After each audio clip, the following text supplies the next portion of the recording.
नमस्कार शेतकरी मित्रांनो, स्वागत आहे आपलं शेती आणि माहिती 2.0 या शेतकरी यूट्यूब चॅनलमध्ये। राज्याच्या विविध भागात जोरदार पाऊस कोसळत आहे। पावसामुळे अनेक ठिकाणी जनजीवन विस्कळीत झालं आहे। तर दरम्यान आज राज्यात वातावरण कसं असेल याबाबत माहिती हवामान विभागाने दिली आहे। आज राज्यातील काही भागात पावसाचा ऑरेंज अलर्ट देण्यात आला आहे। तर आज दुपारनंतर काही जिल्ह्यात पावसाचा ऑरेंज अलर्ट देखील दिला आहे। तर आज विदर्भातील काही जिल्ह्यात पावसाचा ऑरेंज अलर्ट हवामान विभागाच्या माहितीनुसार देण्यात आला आहे। तर काही ठिकाणी मुसळधार पावसाची शक्यता वर्तवली आहे।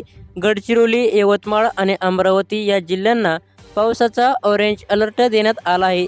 याच पार्श्वभूमीवर नागरिकांनी योग्यतेची खबरदारी घ्यावी असेही हवामान तज्ज्ञांनी सांगितले आहे। कोकणासह पश्चिम महाराष्ट्र आणि मराठवाड्यात पावसाचा येलो अलर्ट दरम्यान आज कोकणासह पश्चिम महाराष्ट्रातील काही जिल्ह्यात पावसाचा येलो अलर्ट देण्यात आला आहे। रायगड, रत्नागिरी आणि सिंधुदुर्ग या जिल्ह्याचा समावेश आहे। तसेच पुणे, सातारा या जिल्ह्यांना देखील पावसाचा अंदाज दिला आहे। मराठवाड्यात देखील काही ठिकाणी आज मेघगर्जनेसह पावसाच्या सरी कोसळतील असा अंदाज दिला आहे। नवीन अपडेट मिळवण्यासाठी आपल्या चॅनलला सबस्क्राईब करा। धन्यवाद।